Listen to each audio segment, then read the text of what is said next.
Yes, sir. Thank you Yes. so much. Thank you for the work that you are doing, Tops. Thank you for putting yourself out and insisting on the path that you are designing.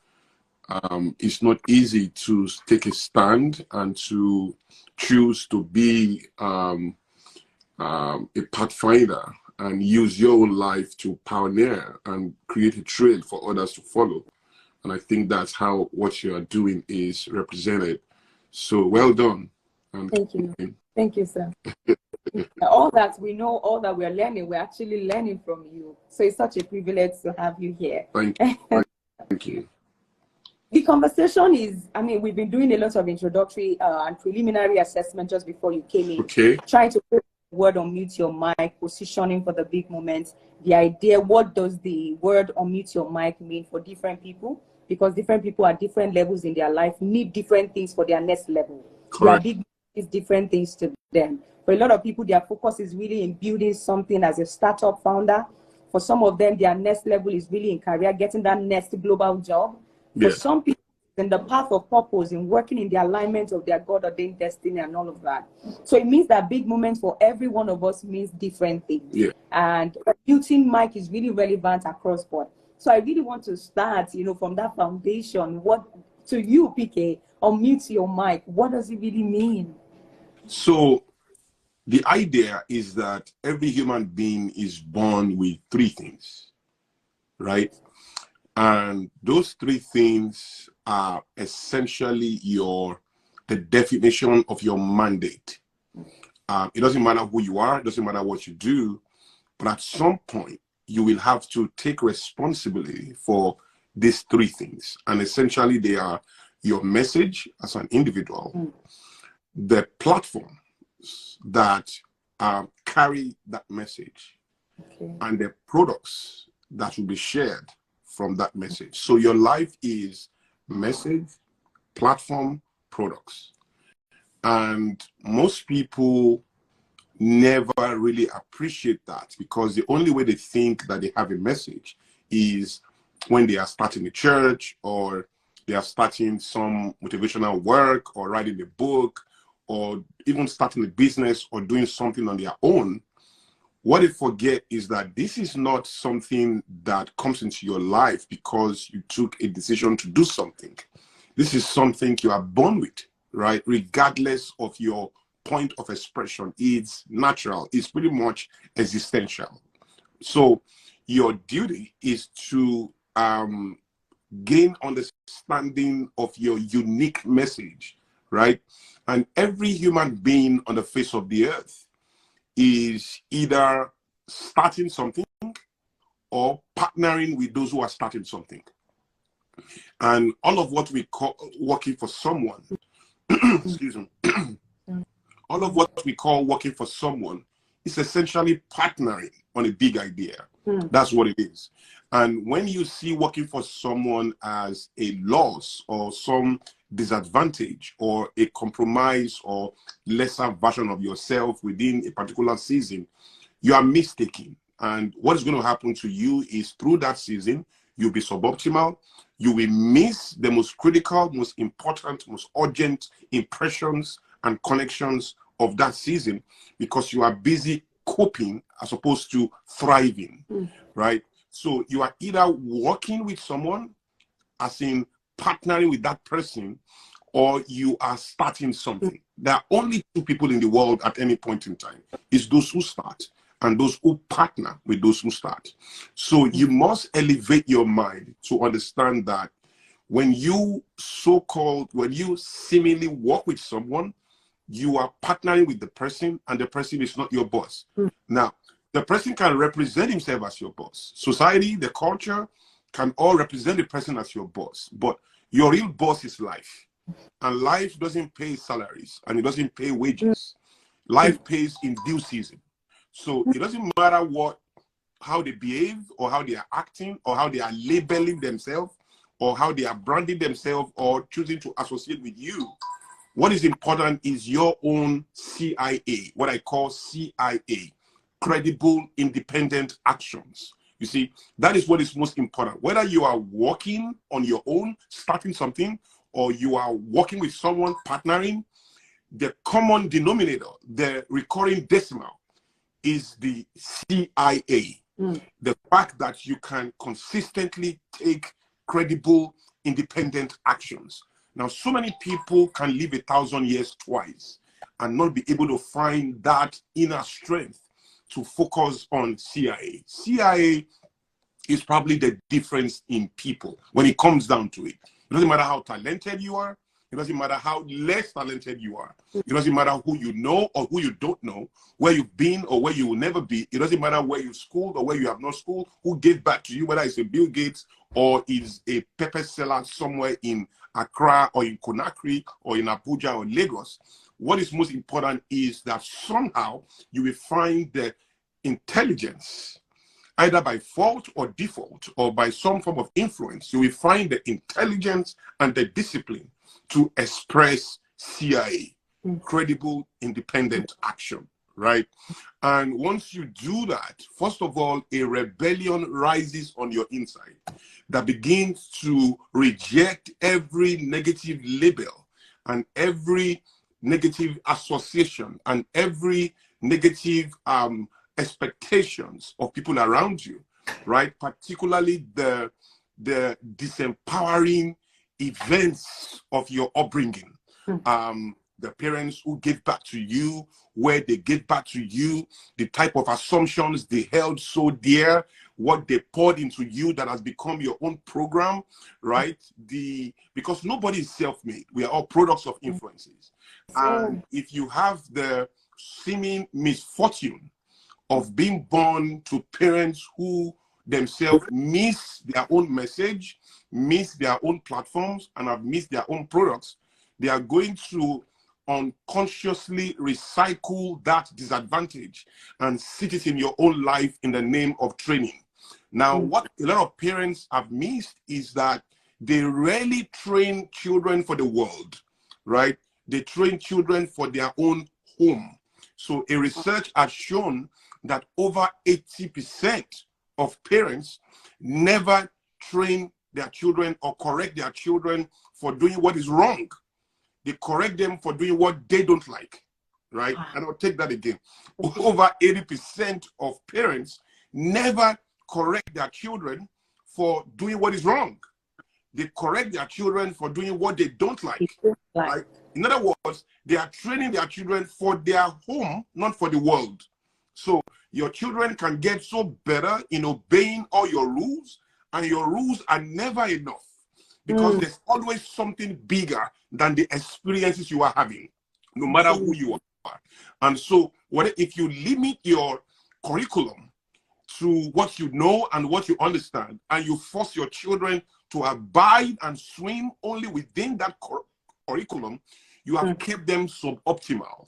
You have reduced their entire life to who you are. In fact, I tell people that even your own purpose, your life is so bigger than your personal purpose. You have to understand that if you say, oh, you are so focused on your purpose, you're going to miss so much in life because you have to partner with people, you have to collaborate.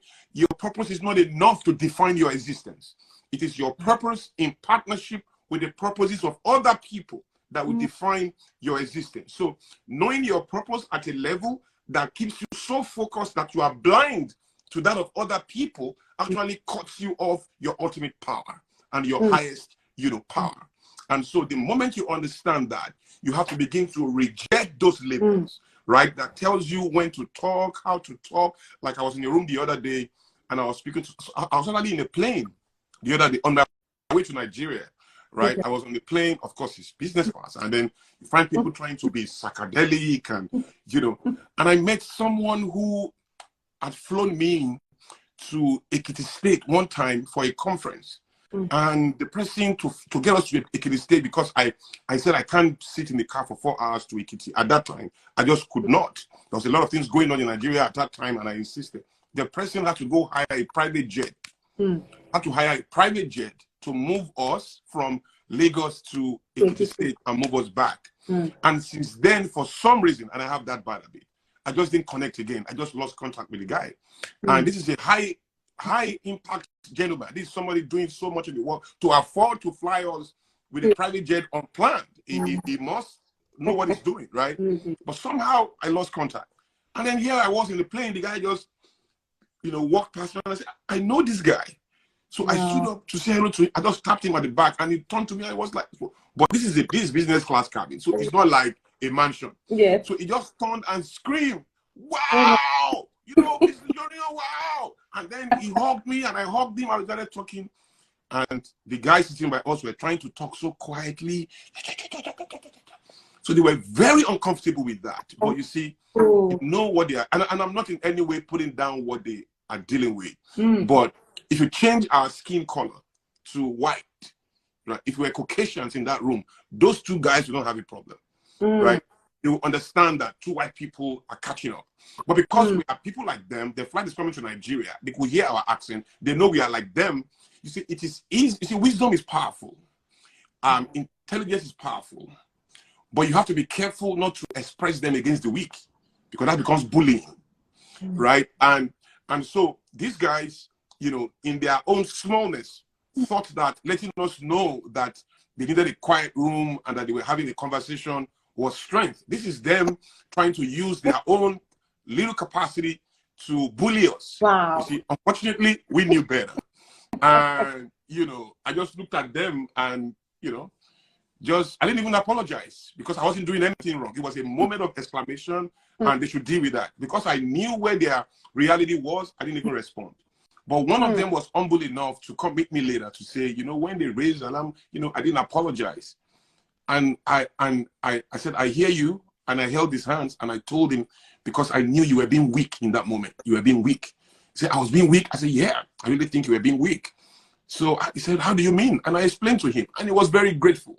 Very, very grateful, because it's my turn to educate him and elevate him from his point of weakness, which he thought was strength, because he was dealing with low self-esteem on that flight. White people on the same flight were screaming all day. This guy didn't have a problem.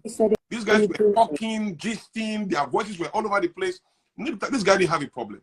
There's just a way that error can look right in the face of your low self-esteem.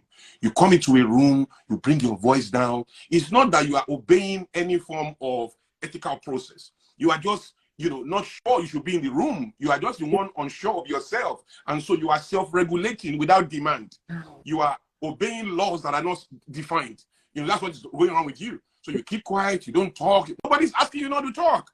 There's no rule that says we should not talk here. But your own emptiness can self-regulate you even when there's no demand, even when there's no need on regulation. You can begin to regulate yourself. You can begin to sabotage yourself instantly, right?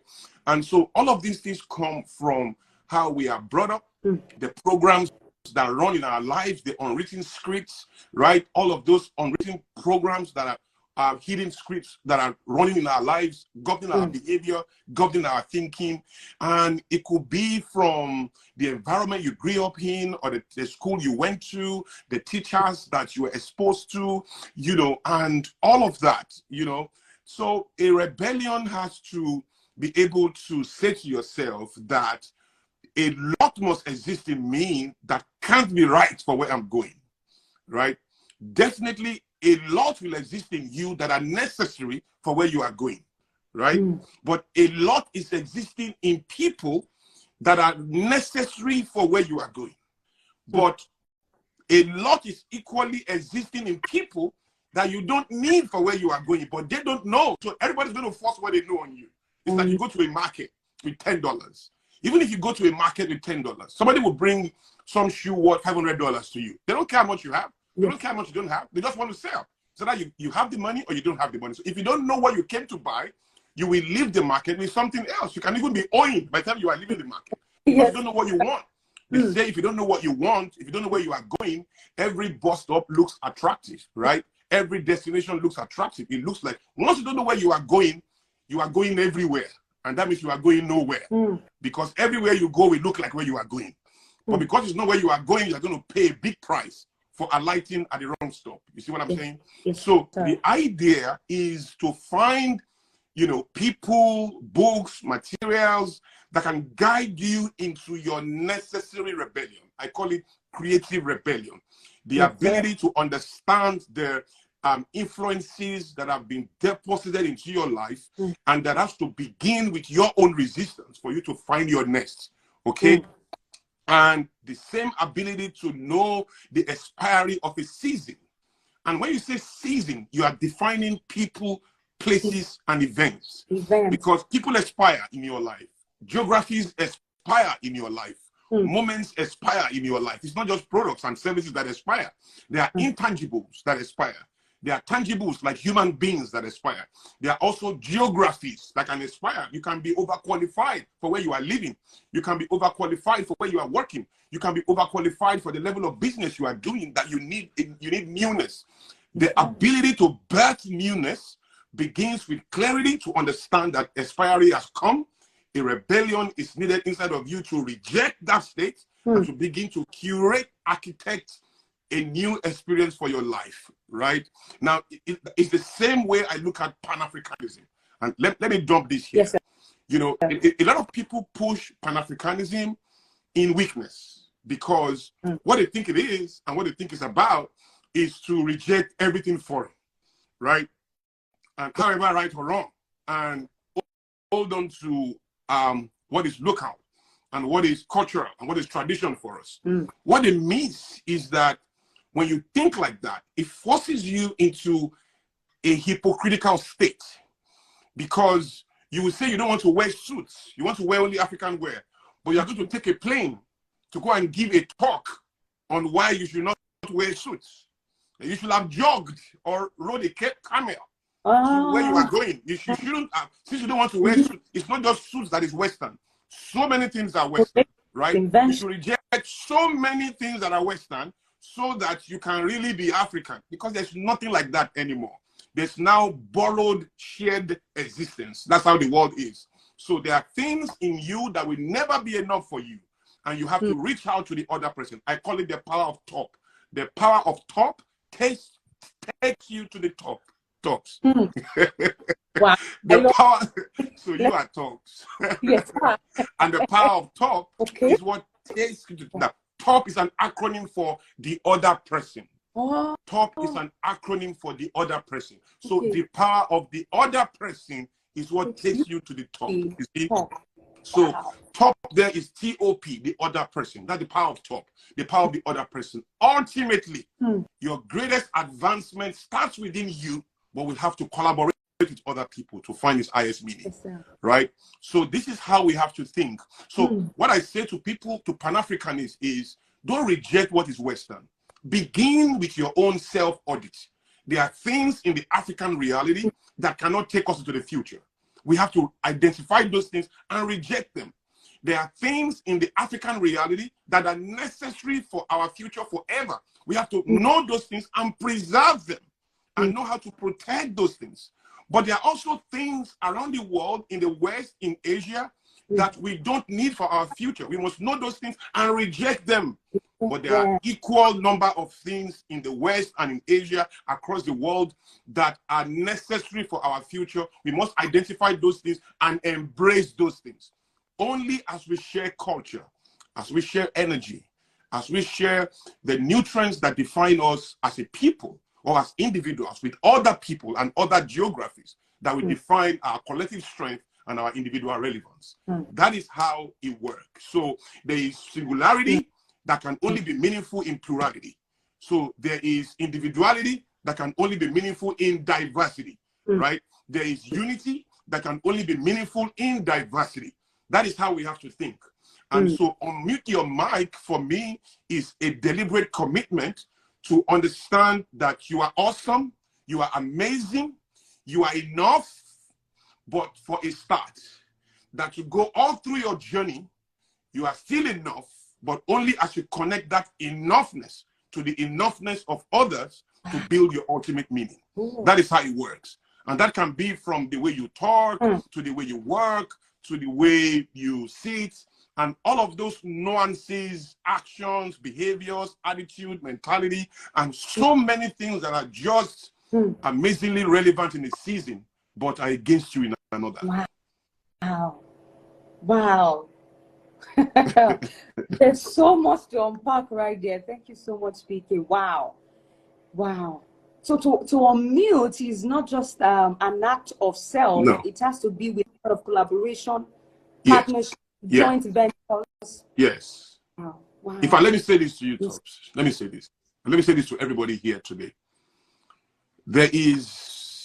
You can go very far working on yourself alone. But that super place that you are born to maximize in your existence, you will never get there if you don't know how to collaborate.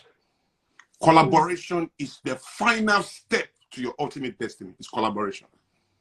If you don't learn to step out of all that you understand and all that you know and begin to plug into the power that other people have, right? There's just a limit to what you can do.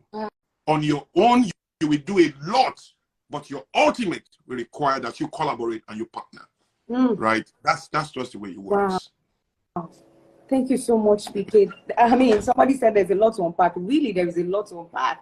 Somebody's already saying I suck at collaboration. Well, this is the time to unmute your This mind. is it. So, wow. So to take this to the next level, because I'm also thinking now that we know that we can do enough on our own, but to really get to the ultimate, I mean, there's a lot of collaborations. And in fact, collaboration is the new competition. Yeah. Because the idea of competition, I really want us to speak a little bit about that as well. I don't know if it is ingrained in us or it is the culture or it is, system or the programming, like you said, while growing up. We are natural at competing. Naturally, competition always comes over collaboration, in the mainstream. So I don't know how can we begin to deactivate the programming of competition and then begin to activate or download the program of collaboration over competition. So yeah, I mean, competition is the wretchedness of the human condition, right? It's not something you learn. It's just where we are born, right? There's just something in you that sends signals that a part of you will not be complete until you can wrestle someone away from their own place. It's jungle behavior. It's in animals, but it's instinctively in animals. Is reasonably in humans, right? And so it's something we have to reject. Is what we call in the Christian faith sin nature, where you don't need to learn, and you don't need formal training to know how to be stupid. You don't need formal training to learn how to be foolish. You don't need formal training. You don't need to go to school to learn how to get angry. Yes, sir. So you don't need to go to school to learn the negatives. You don't need any teacher to teach you how to be corrupt. You don't need anyone. Corruption does not need a classroom, but wisdom needs a classroom. You just can't be. You just can't figure life out without learning. But you don't need nothing to not figure out life out. To destroy your life, you don't need one classroom. You don't need one mentor. You just need to be human and don't learn, and you will naturally destroy your life. You don't need formal training to know how to be foolish. You don't need any form of classroom or guidance to know how to be unguarded, right? These are, I won't call them qualities, but these are, natural experiences of all human beings. Now, in different degrees. Now, depending on the adults that received you into the world, depending on the quality of those adults, right? They can now help you determine the degree of expression of that nuisance. Yes.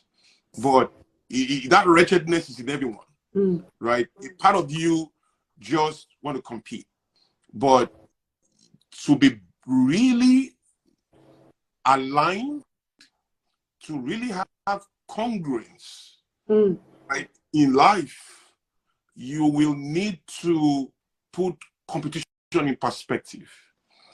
In business, if you drive your work by competition, it's only a matter of time before you die. You see, part of the reason why Kodak died is not just because they rejected digital film.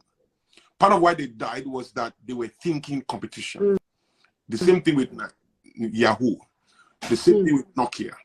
The moment you start thinking competition, you have reduced your bar of exceptionalism to the thinking and character of your competitor, your so-called competitor. So there's a study I read one time, and that was when a gentleman was CEO of Coca-Cola. His name was Roberto Goizueta. Roberto Goizueta. Roberto Goizueta is the first staff of a company to become a billionaire. He never owned Coca-Cola. He was the first, in the Guinness Book of Records, the first staff of a company, the first partner of a company. You know, he's not a founder. He didn't start a business. He was a staff all through his life. But he was the first staff. You could check it. Roberto, Roberto Goizueta, Goizueta. Roberto Goizueta is the first staff of a company to become a billionaire, not a millionaire, not a multi-millionaire, to become a billionaire. So those who say you can't be rich working for somebody are yet to understand something at a higher level, right? But let's leave that there. Another day we'll discuss that. But you can be rich working for someone. It's just that being rich is not a goal of life, you see? So there's no point camping around it like being rich is everything. You can be rich working for someone. There's so much you cannot get, whether you work for yourself or you work for someone. And it has nothing to do with being rich, you see? But let's leave that there as well. So the idea was, it was CEO of Coca-Cola and Pepsi Cola. Pepsi Cola was beating Coca-Cola in the butt. Now, there's a book called Execution, written by Ramcharan. There's a book called, it's an old book, not very old, but somewhere in the 90s. A book called Execution by Ramcharan and somebody else, but I remember Ramcharan, right? If you get that book, the story is there. So this particular case was a time when Pepsi Cola was kicking Coca-Cola in the butt everywhere. The ads everywhere. Coca-Cola was just losing market share, you know, and Pepsi was taking over everywhere in America. And this was a meeting of Coca-Cola management and strategists, you know, and they were all worried that Pepsi is going to beat us out of the market. We have to do something, and all of that. And everybody was losing motivation, losing steam, worried stiff. And Roberto was the CEO, and he was just watching. And then from nowhere, he asked a question. And he said, sorry, what is our share of the beverage industry? And they mentioned a figure, okay? What is Pepsi's share of the beverage industry? Then they mentioned it. So he said, so we are both both Coca-Cola and Pepsi are looking for space within the beverage space. Now, he now asks, what is the market? What is the share of beverage in the fluid market? Okay. Because Pepsi and Coca-Cola are just a type of fluid.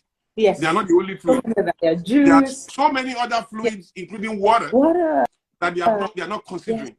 So Roberto made them to understand that if we keep worrying about the beverage industry, it's like we are all swimming in a pond when there is a river out there.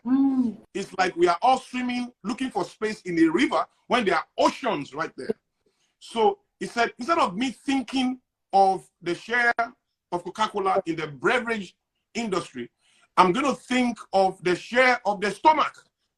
We want a share of the stomach, which is where all fluids are coming. So once you think of the stomach, you are not thinking of water, because everybody taking Coca-Cola is trying to take water. Yes. Everyone taking Pepsi is trying to take water. Everyone taking Coca-Cola is trying to take water. Everyone taking Pepsi or 7-Up or any soft drink in the world is trying to take water. Everyone taking ice cream is trying to take water. No matter how much ice cream you take, no matter how much Coca-Cola you take, no matter how much Pepsi you take, you are still going to land taking water. So if you are going to think of competition at all, it's better to think of water, because water is a better competition. But bigger than water is the share of the stomach. Is the share of the stomach. Whoa, that was light. He turned the bulb on and said, let Coca-Cola, let us leave the share of the beverage industry. Let's think of Coca-Cola. Let's think of the share of the stomach. It means we can produce water. It means we can produce so many other products. We can produce, you know, health drinks. We can produce so much more than the chemical called soft drink, right? And that changed the game. They adjusted their strategy. In no time, to this very day, Pepsi was put in perspective because somebody cared to think beyond the competition. So if you compete with color, sooner than later, somebody will have your color. If you compete with your logo, somebody will have a better logo. Because somebody will be more creative than you. If you compete with strategy, somebody will copy you. If you compete with pricing, it's only a matter of time. You will cut it from $100 to $90. You cut it from $90. After a while, you begin to cut into your costs. You and your competitor are all going to die. The only way to exist is to be a monopoly where you offer something of such intrinsic value that there's no comparison to it. And with due respect, when people ask me, you know, here and anywhere I am in the world, who is your competitor? You know, I say, I don't have. I said, but I believe there are people who believe I'm their competitor, but I'm not aware of them. I don't think of them at all. You see, there's enough war going on inside me. There's limitless options going on inside of me of how I can do what I do for me to worry about anybody else. Wow. So I don't even have the energy for that distraction.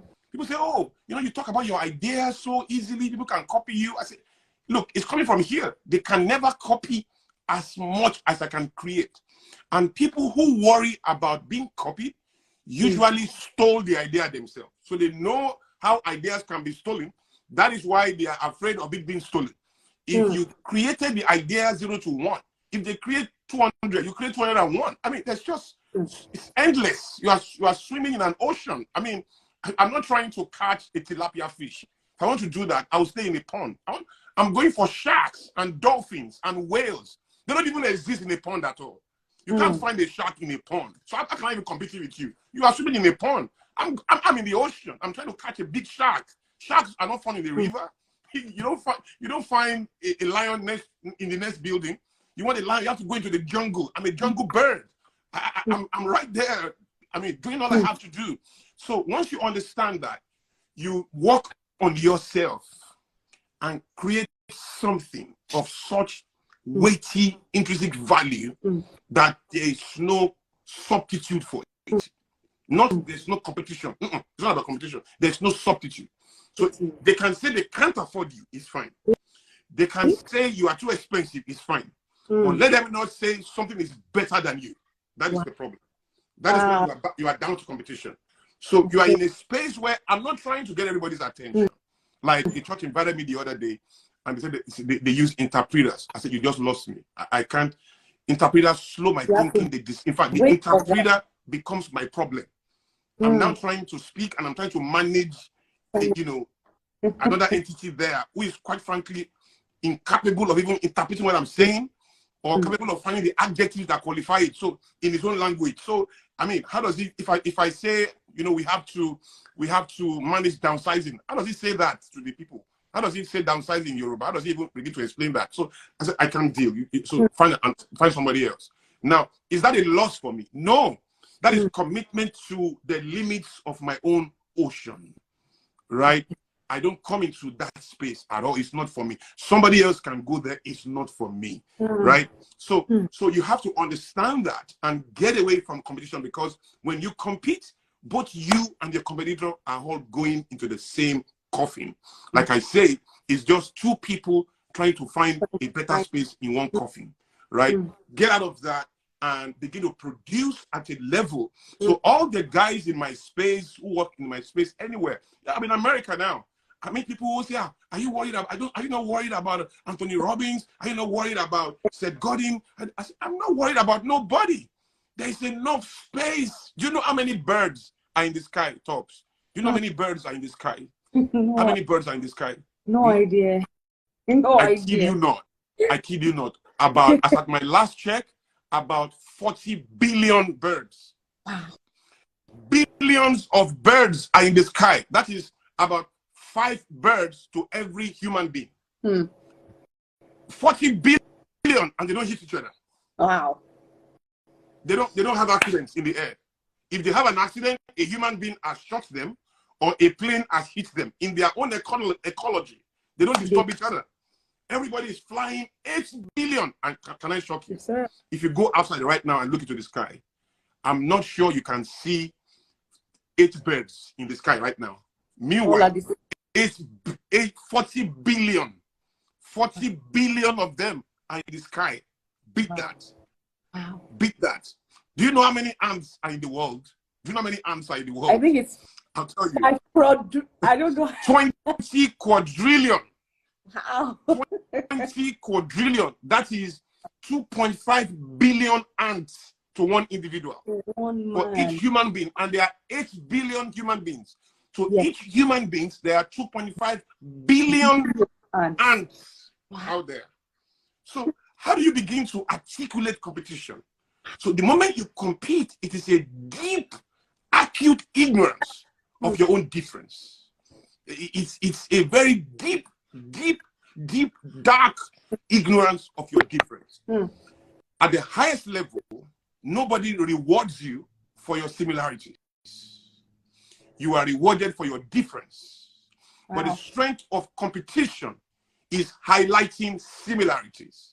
It's a battle on the ground of similarities. But your greatest rewards in life don't come to your similarities. They come to your difference. Your difference is your critical success factor. Your difference is your critical relevance factor. Your difference is your critical greatness factor. Your difference is your personal power.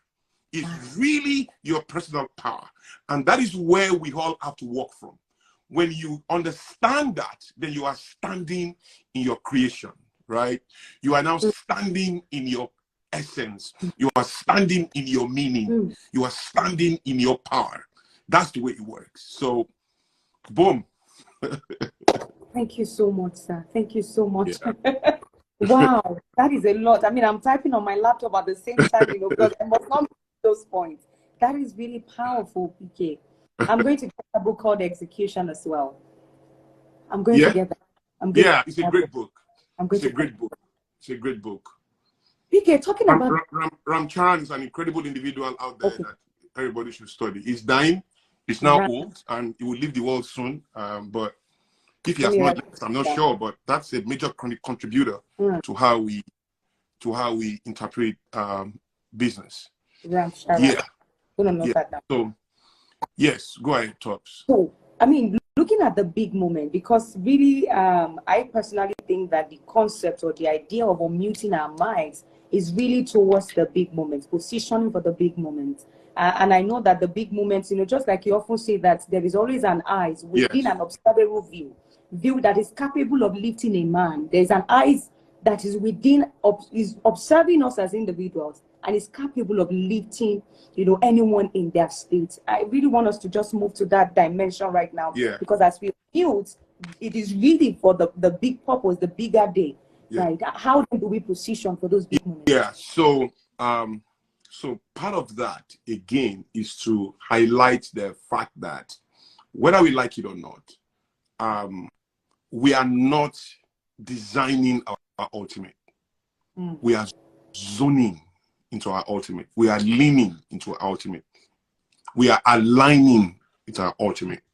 So what is true is that there is a destination for you. And what you are doing is aligning with a path to that destination, right? Your moments, your biggest moments are not going to be created by you. They're going to be delivered to you by the universe. God has designed the universe to release moments into your life, and those moments are clocked within a when and a where. So that's space-time. Most people try to make a distinction between time and space, and that is why they find it difficult to move into their moments, their big moments, because you can't have time without having space. You can't have space without having time. It's not possible. You can't have a when without a where. You can't have a where without a when.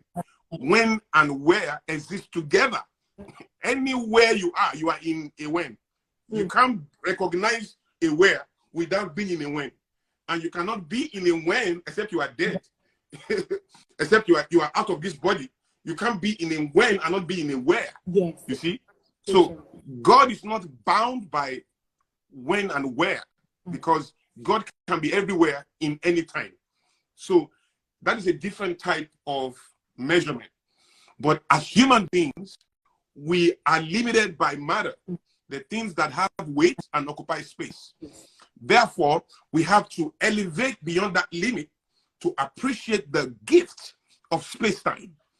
And the moment you understand space-time, what you then see is that every design of heaven for you is designed in such a way that it will come to you with a when and a where. So the idea is when and where themselves and every intangible movement in the world are led by human beings. You see? So it doesn't matter who you were born to or not born to. There's an I. Listen, an I bigger than you is always watching you. An I capable of changing your life in a moment. The I may not know you. Let's be clear. You may not know the I. Let's be clear. But at the right time, there's something called divine orchestrations, where experiences in the human condition transcends the limits of logic and intelligence. Logic and intelligence can help you maximize a moment, but the arrival of the moment is not in your hand. And everybody agrees with that. The book, Richest Man in Babylon, which is a very popular book, underscores the fact that you can't really point to what you did really to bring your moments. Wow. You really can't. You can point to what you did to get into the moment, to sustain the moment, but you can't point to what you really did that ushered in that moment. The moment is not within your control. And there's always an I. There's a human being. For Barack Obama, it was John Kerry, right? It was that moment in the I've forgotten the year, but the year he gave a speech at the Democratic Convention. He wasn't running for president. He was just a strong Democratic official, a very young one. And the mentor said, "Lee, use his own power and give him the stage." He made that speech, and everybody knew a president is right there. And a few years after he was running, he was president, all those who supported him are those who heard that voice that day. And they heard the voice of a president in that ordinary moment. You see, for different people, for T.D. Jakes, it was Paul Crouch. It was Paul Crouch who got home one day and was very tired and put on his TV, and T.D. Jakes' an advert of a conference called Azusa or something came up. And in that advert, T.D. Jakes was one of the speakers, but he was unknown at that time. He was just coming up at that time. And you know how they play different speakers for just like 10 seconds, just promo for 10 seconds. That was just the few seconds that Paul Crouch heard and said, that is not an ordinary voice. So the universe arranged it that Paul Crouch was getting home, getting on the TV at the time when that advert was coming out. And I saw that moment. T.D. Jakes was not even aware. He wasn't aware of T.D. Jakes, but at the right time, there was the universe light as designed by God to flash on that moment. And he saw T.D. Jakes, and that was T.D. Jakes on TBN right there. And that's how everything changed. You see, there's always an I bigger than you in every moment that will change your life in a moment. I tell people, perform for that I and that I alone. By that, I don't mean start hustling, start looking for the I. Be ignorant of the I. Be aware of yourself.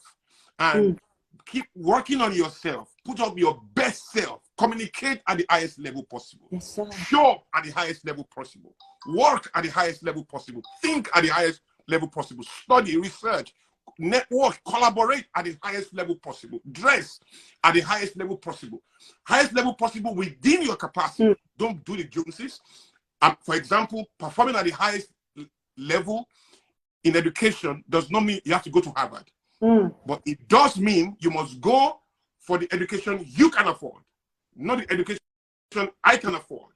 Yes, but if you ignore that which you have capacity for, you play to your own weakness and disempower yourself from the reality designed for you. So when you do all of that, one day, in a moment, and I believe in a lifetime, you will have 7 opportunities minimum to connect that eye at different phases of your life. And that one visit of that eye will change your trajectory completely. I don't know one king in the world. I don't know one queen in the world who has risen to any level of prominence and cannot plot those moments of the big eye, those big eye moments. Now, what do you need to do while your big moment is coming? Message, platform, Wow. be clear about your message and audit everything to the quality of your message. Avoid anything that is not in your message. Embrace anything that exists within your message. Let things qualify for the investment of your time, your energy, and your moments. But the standard of that qualification is your message. What are you about, right? For me, I'm about helping people find their highest self, their highest power globally, right? And also the defense and the promotion of the faith of Christ that I understand, and to push it at the highest level, to climb the highest mountain possible and fly the flag of my faith there. That is what I'm about.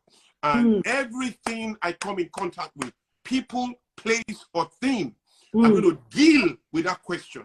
What does this thing have to do with what I represent? If I can't find the connection, whether you are Bill Gates or you are a pauper, it doesn't make a difference. There must be a connection between who you are, what you represent, and where I'm going, right? And then knowing your message, knowing the platforms that we represent, right? So my Indaba is a platform. My Zero to Hero seminar I used to run is a platform. Outnovately is your platform. This is the platform right there. So you have platform of expression, right? For let's come home. Let's come home. Let's go to Pastor Kojo Yemade, for example. Platform is a platform for him, right? For Bishop Oyedeko Shilo is a platform. The church itself, Sunday in, Sunday out. For Elevation, Exponential is a platform. The church itself is a platform. You see what I'm saying? Everyone has a platform. For TD Jakes, there's Woman Down at Lose. There is Manpower. You know, there are platforms that must express you. Your platform include your podcast, for example. This is a digital world now. So your website is a platform. Your podcast is a platform. Your newsletters are platforms, right? So these are all platforms that are representing your message.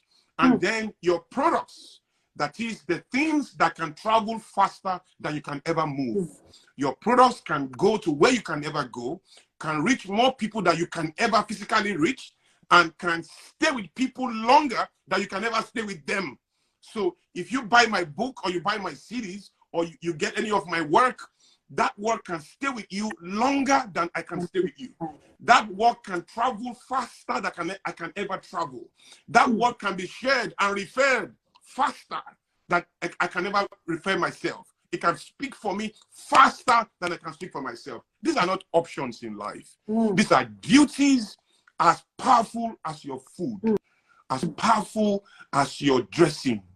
You know, if you have time to feed, if you have time to have your bath, if you have time to shave, if you have time to fix your hair and to wear a perfume, you have time to focus on your message, to focus on your platform and your products. I tell people there's no such thing as busy. There's no such thing as busy. You have time. You have time. Once you say you don't have time, you are doing something unnecessary. You are doing something unnecessary, right? You have enough time for all that you have to do. It's 24 hours for the fool. It's 24 hours for the wise. Nobody has 23 hours because they are unserious. Nobody has 24 because they are smart. Everybody has 24. And so you have time.